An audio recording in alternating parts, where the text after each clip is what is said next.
할렐루야. 이 아침 주의 전을 찾으신 여러분들에게 하나님의 은혜와 평강이 함께 하시기를 축원합니다. 오늘 스가랴서의 맨 마지막 끝장입니다. 14장 학개 선지자와 스가랴 선지자는 바벨론 포로기 이후에 활동하셨던 그런 선지자들이시죠. 학개 선지자나 스가랴 선지자나 예루살렘 성전에 대하여 말씀을 하고 있습니다. 근데 이 학개 선지자는 예루살렘 성전에 건물을 짓는 일에 신경을 많이 쓰고 있습니다.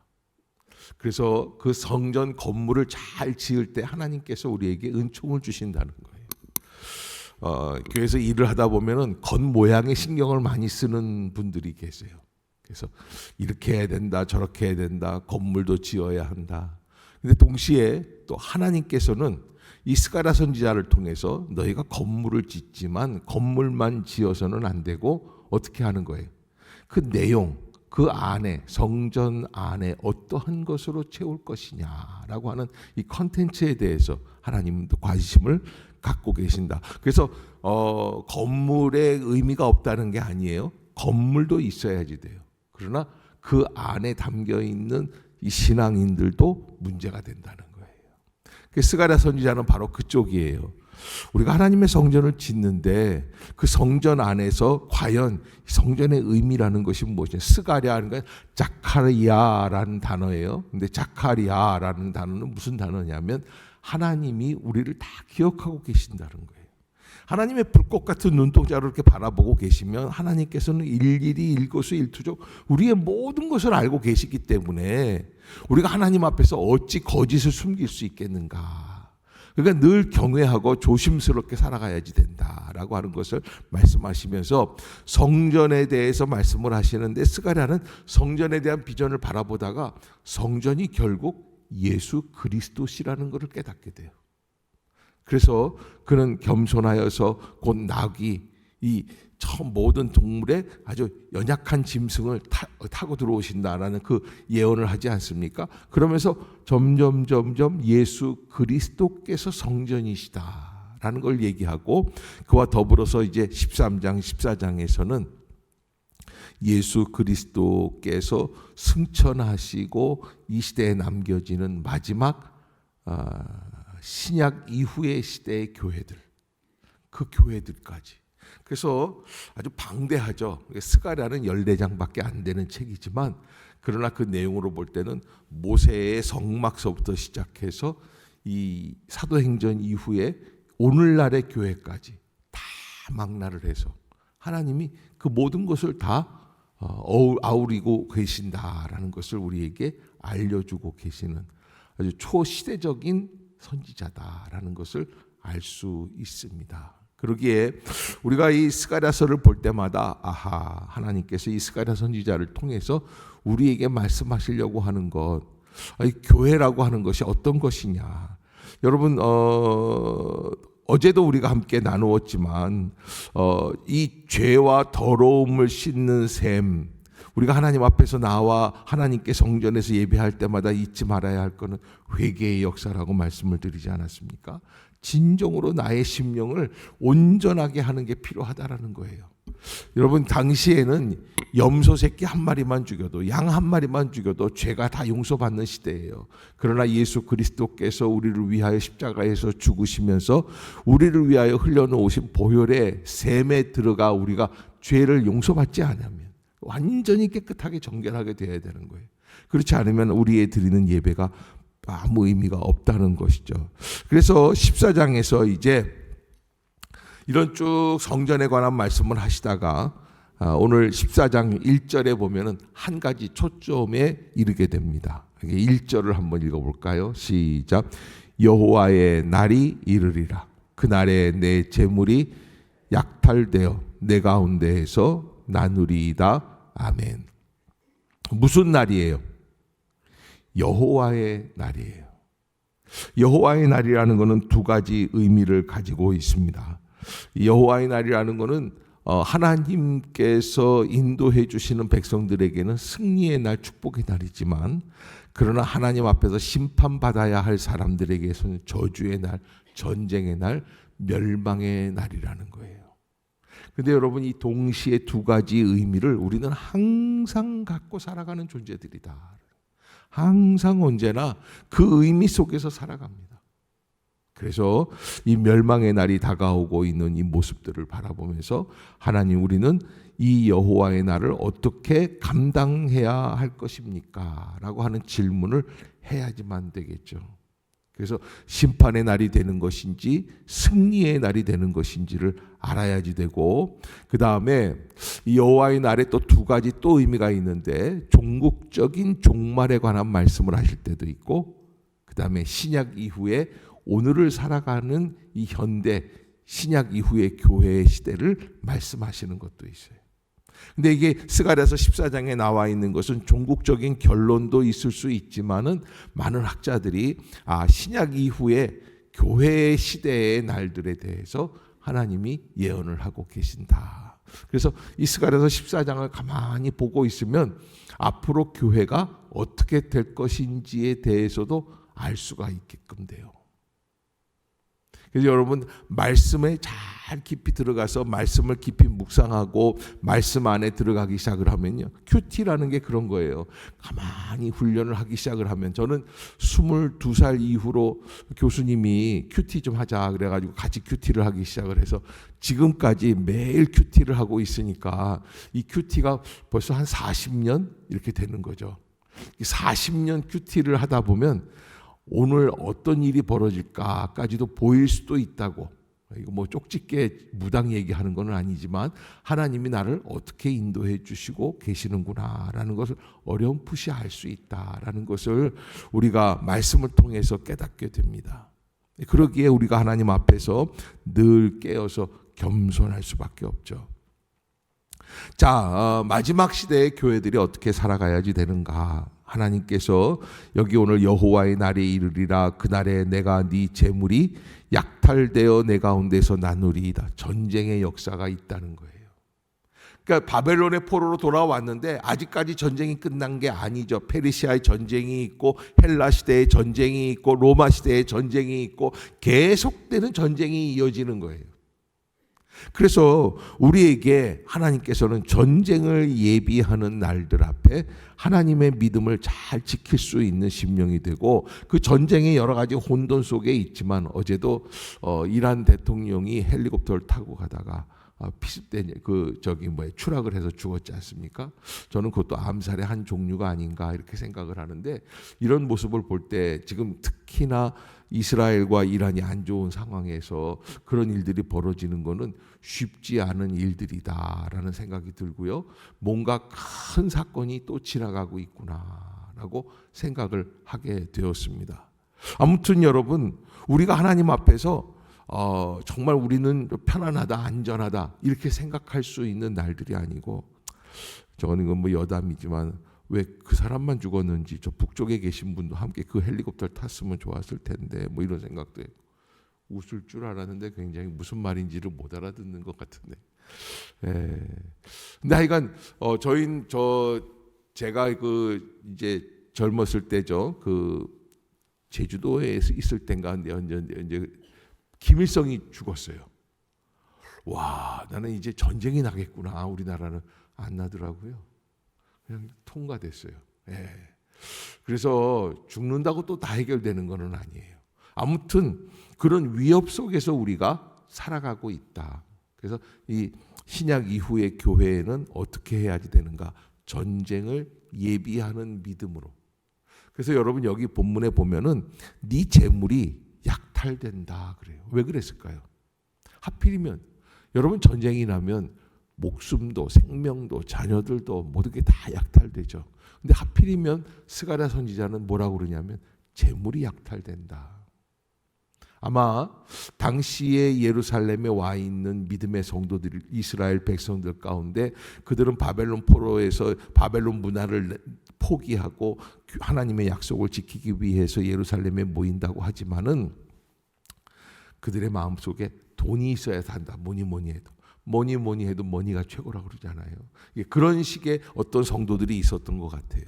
그러니까 거기에 너무 현혹되지 말아라. 왜? 어차피 마지막 날이 되면 재물은 어떻게 돼요? 약탈될 거예요. 그러니까 거기에 대해서 너무 마음에 빼앗기지 말고 하나님께서 어떻게 하시는지를 깊이 깨닫고 하나님이 인도하시는 방향을 잡아야지 된다.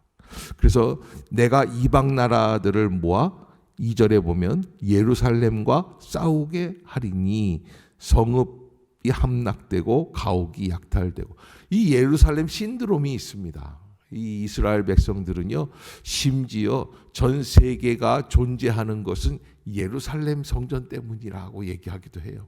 우리가 들을 때 말도 안 되는 소리다 그러는데, 여러분 세계적인 도시들이 있죠. 뭐 뉴욕, 워싱턴, 베이징, 아니면 또 런던, 뭐 여러 나라들이 있을 겁니다. 여러 나라 수도들이 있을 것이고 유명한 도시들이 있을 것이죠. 우리는 서울이 제일 중요하죠. 그래서 다 서울에 모여 살잖아요. 예? 우리 같이 서울 변두리라 하더라도 살아야 되겠다 이렇게 살고, 여기 또 서울시에서 오신 분들도 계시잖아요. 그런데 하나님께서 말씀하실 때 그 모든 성읍이 예루살렘의 역사들을 이렇게 바라보면서 예루살렘이 완전히 하나님께서 섭리해 주시는 전쟁의 역사 속에 휘말릴 수밖에 없을 거다라는 것을 말씀해 주세요. 그래서 내가 이방 나라 사람들을 다 모아서 예루살렘에서 전쟁이 나게 한다. 성읍이 함락되고 가옥이 약탈되고 부녀가 욕을 당하고 성읍 백성이 절반이나 사로잡혀 가려고 하고, 그런데 그 중에서 또 하나님은 어떤 은혜를 주시냐면 남은 백성은 성읍에서 끊어지지 아니하겠다. 그러니까 여러분 결국에는 환난과 핍박 속에서도 남는 자들은 어떤 사람들이 있어요? 하나님이 예비해 주신 자들이 남게 돼요. 똑똑해서 남는 게 아니에요. 지혜로워서 남는 게 아니에요. 돈이 있다고 남는 게 아니에요. 하나님이 남겨주셔야 남는 거예요. 아멘. 여러분 하나님이 남겨주셔야지 남습니다. 여러분들이 꼭 잊지 마세요. 내 생각대로 하는 게 아니다라는 것을 알고 하나님의 섭리의 은혜의 물결을 파도 타듯이 타고 나갈 수 있는 그런 성도들이 되어야지 되겠죠. 그 3절에 보면 그때 여호와께서 나가사 그 이방 나라들을 치시되 이왕의 전쟁 날에 싸우던 것 같이 하실 것이다. 하나님은 또 전쟁에서 이방 나라들을 또 전쟁을 치신다. 그날에 그의 발이 예루살렘 앞 곧 동쪽 감람산에 서실 것이다. 하나님의 발이 서신다라는 거, 하나님이 임재하신다는 거예요. 여러분 이게 발이 서신다, 발이 있다라는 거, 발을 본 게 있죠. 이스라엘 백성들 역사 속에서 하나님의 발을 본 적이 있죠. 언제 봤습니까? 출애굽에서 시내산 앞에 이르렀을 때 벽옥같이 아주 예쁘게 가지런하게 놓여 있는 하나님의 발을 보았어요. 나만 알고 있는 사실인 것 같아요. 예. 그 이스라엘 백성들이 다 왔는데 시내산 앞에 섰더니, 그러니까 여러분 1년 만에 출애굽해서 사실은 이제 한 2주면은 갈 수 있는 시내산 앞에까지의 거리인데 1년 만에 당도해요. 1년 만에 당도했는데 1년 만에 당도한 그 시내산 앞에서 이스라엘 백성들이 구름이 막 껴있고 그러는 시내산 앞에 올라갔는데 그 중턱쯤 가다가 보니까 하나님의 발이 딱 있는 거예요. 여러분들 목사님 무슨 말씀을 하시는 건가? 성경에 그런 있어요. 출애굽의 본문이 있고요. 근데 사실 발을 본 게 뭔가 사실 저도 잘 모르겠어요. 그 의미는 잘 몰라요. 근데 중요한 거는 우리는 기껏 봐야 뭘 볼 수 있는 거예요? 발밖에 못 봐요. 발 정도 보는 거예요. 그러니까 하나님의 그 존재가 얼마나 크신 분인지를 우리가 한번 알아야 될 거예요. 여담이지만 그 예루살렘에 가면은 두 산이 있어요. 예루살렘 시온산하고 그다음에 그 옆에 있는 감람산이 있습니다. 성지순례를 가면은 감람산에 올라가서 예루살렘 성전이 있는 시온산을 바라보게끔 되어 있습니다. 감람산이 시온산보다 조금 더 높아요. 그래서 올라가서 이렇게 보고 있으면은 거기 다 보입니다.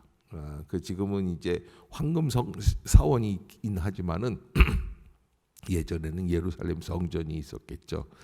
거기 이렇게 이제 보게 되고 그 시온산이 이렇게 감람산이 있고 시온산이 있고 우리는 여기서 이제 중턱에서 이렇게 이 관광객들이 쭉 보게끔 돼 있어요. 그런데 그 사이 골짜기에 기드론 골짜기라고 그래요. 그 골짜기가 유명한 거는 아마 예루살렘에서 죽는 사람들은 다 거기에서 장사를 지내요. 무덤이 다 거기에 몰려 있어요. 우리나라 같으면 망우리 공동묘지, 뭐 벽제, 뭐 이런 것처럼 거기에 다 와 있어요. 그 얼마나 무덤이 많으냐, 무덤 이렇게 관을 넣을 자리가 없으니까 어떤 관은 세워서 넣었어요. 왜 그랬게요? 오늘 이 구절 때문에 그래요. 하나님의 발이 감람산 위에 서신다는 거예요. 그럼 하나님이 임재하시는 거 아니에요? 그러면 죽었던 자들도 깨어날 거 아니에요. 어떻게 하려고? 얼른 뛰어나가서 주님을 만나려고 거기에 묻어놓는 거예요. 그렇게 이스라엘 백성들은 하나님께서 임재하시는 그날을 사모하는 거예요. 그래서 거기에서 이스라엘 백성들이 거기에서 하나님을 뵐 수 있게 되는 것이죠. 그래서 4절을 다시 보면 4절 한번 읽어봅시다. 시작. 그날에 그의 발이 예루살렘 앞 곧 동쪽 감람산에 서실 것이요 감람산은 그 한가운데가 동서로 갈라져 매우 큰 골짜기가 되어 산 절반은 북으로 절반은 남으로 옮기고. 그때 당시 그러니까 여러분 아마 그 언젠가는 감람산이 어떻게 될까요? 지진이 일어날 거예요. 지진이 일어나서 예루살렘에서 온 특보를 알려드리겠습니다. 뭐 지진이 지금 일어나가지고 감람산이 두 쪽이 났습니다. 그러면 빨리 우리는 교회로 모여야지 됩니다. 예, 지진 구경하려고 가면 안 됩니다. 마지막 때가 다 됐다라는 거예요. 예, 그래서 하나님께서 그렇게 역사하실 거라는 거죠. 그런 그 역사 속에서 하나님은 어떻게 하시느냐? 여기에서 5절에 보면은 그 산골짜기는 아셀까지 이를지라 너희가 그 산골짜기로 도망하되 유다 왕 우시야 때에 지진을 피하여 도망하던 것 같이 하리라. 우시야 왕 때 이미 한번 지진이 일어났지만 감람산이 두 쪽이 난 거는 아니에요. 그래서 반드시 한번 감람산이 두동강이가 날 정도의 지진이 일어날 수 있다는 거예요. 근데 여러분 왜 두동강이가 나느냐라는 거는 여러분들에게 조금만 더 설명을 할게요. 다윗 왕도 그 이제 반란이 일어났을 때 도망을 할 때 감람산을 넘어서 도망을 갔어야 돼. 요즘 같으면 차가 있고 도로가 다 있으니까 슝 가면 되는데 그때 당시에는 그 기드론 골짜기에서부터 지나와 가지고서는 그래서 감람산을 넘어서 가는 거예요. 얼마나 힘들어요. 그러니까 하나님이 도망가기 쉽게 어떻게 해주신다는 거예요. 산을 두 개로 쪼개주시겠다는 거예요. 그 피단을 가라는 거예요. 그래서 여기 오늘 본문 5절 끝부분에 보면 뭐라 그러냐면 나의 하나님 여호와께서 임하실 것이요 모든 거룩한 자들이 누구와 함께 하리라? 주와 함께 하리라. 마지막 날이 되어 갈수록 우리가 어떻게 해야 될까요? 주님과 함께 하는 신앙을 잊지 말아야 돼요. 그래서 여러분 내 안에 어떤 성경 지식이 있는가, 성경을 어떻게 하는가, 언젠가 한 번은 이제 그 음악 그 영상을 이렇게 보는데 그 미션에서 나오는 그 아주 유명한 그 주제가가 있죠. 그 주제가가 이렇게 나오는데 한 그 유럽에 있는 연주자인데 오보에를 가지고 와서 그 연주를 오케스트라랑 맞춰서 이렇게 쭉 연주를 하는 거예요. 넬라 판타지아라는 곡이잖아요. 근데 그 곡을 하는데 너무너무 아름답게 연주를 잘해요. 근데 사실 여러분 한 가지 알아야 될 게 있는 게 그 넬라 판타지아라는 그 곡은 그 곡 자체도 참 아름답지만 그 곡이 미션이라고 하는 그 중남미의 그 인디오들에게 복음을 전하기 위해서 신부님이 에콰도르라고 알고 있거든요. 가서 그 폭포가 떨어지는 그 폭포 앞에서 이 오보에를 가지고 연주를 하면서 그 따라라라란 하고 이렇게 쫙 부를 때 원주민들이 이렇게 와요. 그 에콰도르 그 지역에 가면 다 죽게끔 돼 있어, 선교사들이. 근데 이 선교사님은 뭘 갖고 갔냐면 피리 하나를 갖고 간 거예요. 가서 이렇게 연주를 하니까 이 사람들이 그게 신기해서 어떻게 저런 소리가 날까 와가지고서는 이걸 부러뜨려요. 근데 부러뜨려도 화를 안 내고 가만히 있으니까 이 사람을 데려다가 이제 같이 살게 하고, 그러면서 나중에는 그 신부님이 전해주는 복음을 듣고 그 인디오들이 변화되기 시작을 해요. 그런데 이제 그 미션을 한번 우리가 언제 한번 보면 참 감동이 있을 텐데, 그래 신부님이 인디오들에게 복음을 전해서 인디오들이 다 변화되고 거듭나고 그러는데 스페인 함대가 들어와 가지고 쑥대밭을 만들고 전쟁을 해서 다 죽여버려요. 그때 신부님도 거기에서 같이 죽어요. 네. 이게 그러니까 복음을 전한 인간은 복음을 전하는데 이 중남미의 복음을 전하는 게 이제 복음도 들어갔지만 스페인의 함대도 같이 들어가요. 그러니까 상업적인 의미들도 많다는 거예요. 예를 들어서 제가 무슨 인도네시아 정글에 가서 복음을 전했어요. 그런데 그 사람들이 다 변화됐어요. 그런데 삼성에서 나한테 연락이 온 거예요. 이 목사님 잘하셨어요. 그 인도네시아 보르네오 정글이 우리한테 필요한데 거기에다가 삼성 지사를 좀 세웁시다. 목사님 교회를 좀 빌려주세요. 그래요?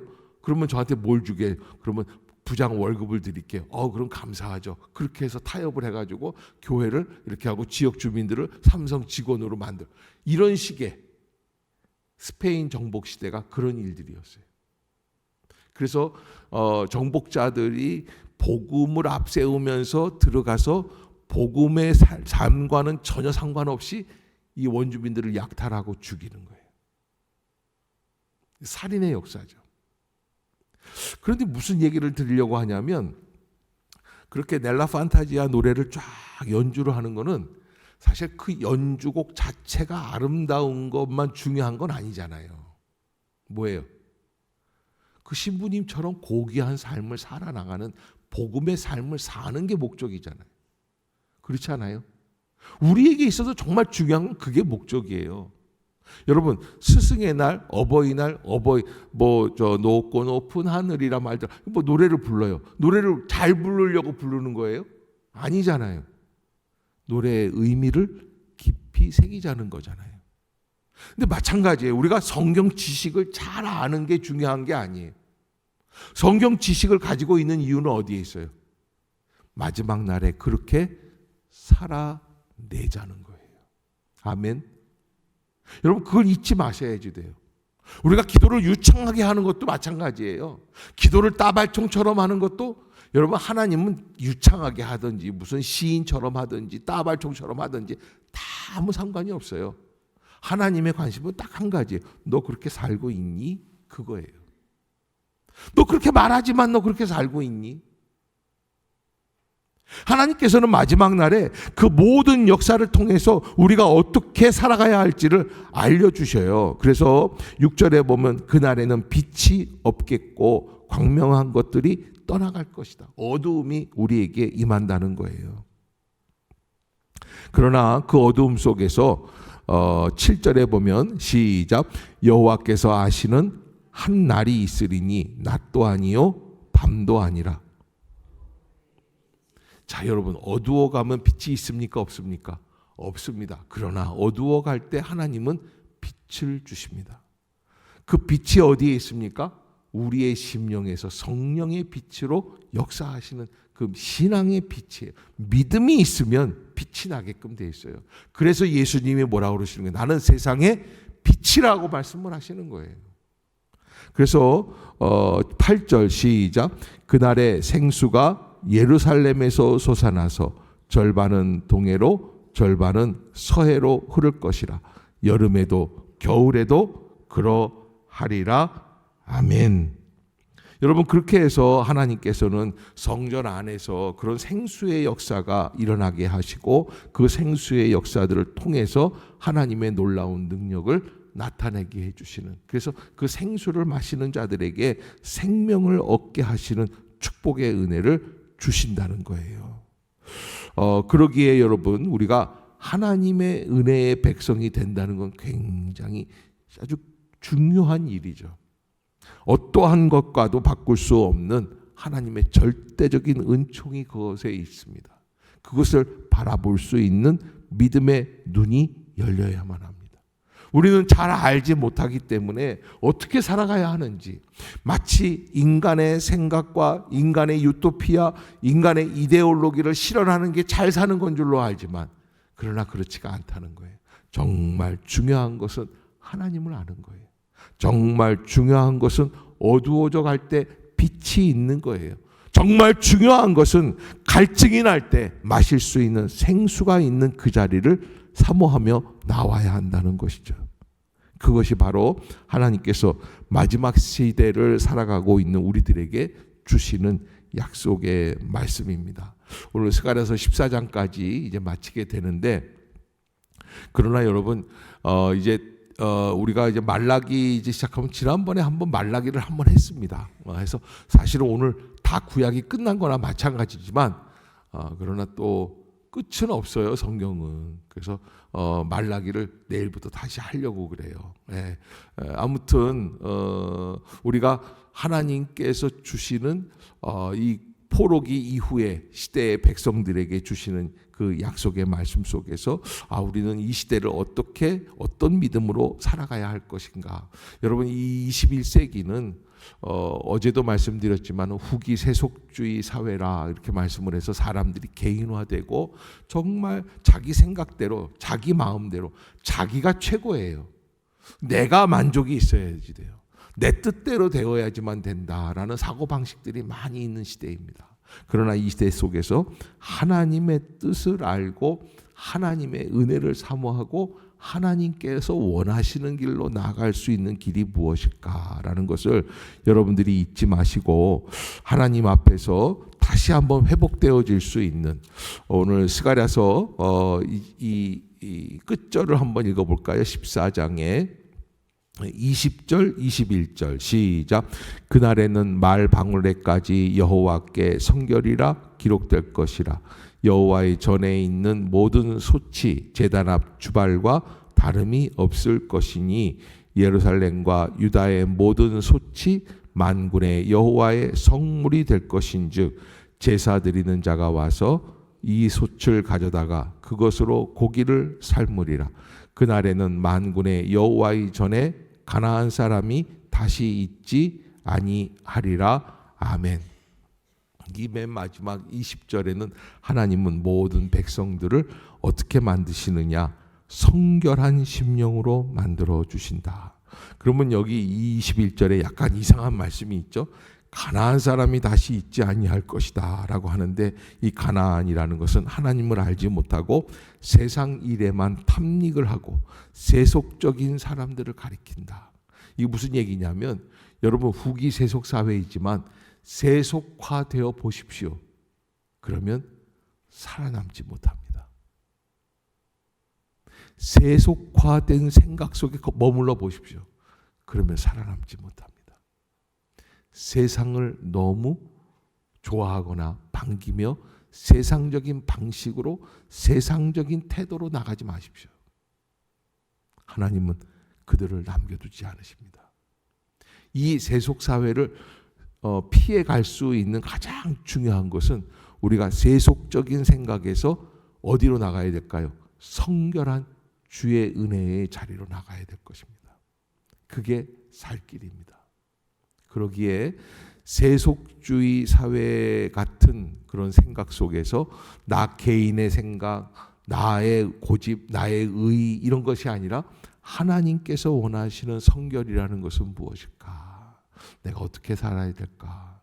그래서 제가 늘 말씀드리는 설교의 가장 중요한 두 가지 이슈는 뭐라고 그랬어요? 겸손과 온유라. 여러분, 이런 목사가 어디 있어요? 솔직히 제가 이렇게 봐도 아까워요. 정말 김영경 권사님 이제 질렸다, 내가 진짜 이제 질렸다 그러시는데, 질려도 어쩔 수가 없어요. 내가 봐도 참 대단한 거예요. 겸손과 온유만 있으면 살아남는다니까요. 아멘. 가만히 한번 계셔 보세요. 그러면 하나님이 우리를 살리시는 날들이 돌아와요. 우리 행신 임마누엘 교회를 살리시는 일도 바로 그 길입니다. 그러기에 우리가 하나님 앞에 깨어서 나는 어떤 길을 향해서 나가야 할 것인가. 그리고 지금 하고 싶은 말이 있어도 제가 뭐라고 그랬어요? 겸손과 온유 속에서 3년만 참자. 3년 뒤에 가서 얘기하면 돼요. 근데 3년 뒤에 가서 또 아니면 또 어떻게 해요? 또 3년만 또 참으면 되는 거예요. 또 그 다음에 6년 뒤에 가서 또 어떻게 해요? 한 3년. 저 은퇴해요 그때는요. 조금만 기다려 보세요. 그런데요, 이렇게 지나가다 보면요, 저도 그렇고 그때 그 말 안 하기를 참 잘했다, 이런 생각이 들 때도 있을 거예요. 중요한 것은 인간의 말이 아니라 하나님의 섭리예요. 세상은 어디로 가고 있는가? 하나님의 약속대로 가고 있어요. 그 약속이 이루어지고 있어요. 그것을 우리가 잊지 말고 그 앞에 깨어 있어야지 돼요. 그거는 무섭습니다. 지금 눈앞에서 내가 뭔가 한 일, 내가 이렇게 하고 저렇게 하고 이런 건 아무것도 아닙니다. 하나님이 하시는 일들이 정말 무섭고 두려운 일들이고, 정말 어제 그 이란 대통령 그 헬기 추락 사고를 보면서 너무나 가슴이 뜨끔했는데, 왜냐하면 거기에서 3차 대전이 일어나거든요. 사실은 성경의 약속대로 계시록 같은 걸 보면은 그쪽이거든요. 근데 만약에 그렇게 되기 시작을 하면은 걷잡을 수가 없어요. 그럼 정말 그때는 진짜 기도밖에는 살 길이 없는데, 하나님 그 아직 때가 아닌 거 아닙니까 하는 생각이 들었는데, 여러분들이 하나님 앞에서 늘 깨어서 그날을 잊지 말고 기도할 수 있는 믿음의 성도들이 다 되시기를 주의 이름으로 부탁합니다. 기도하겠습니다.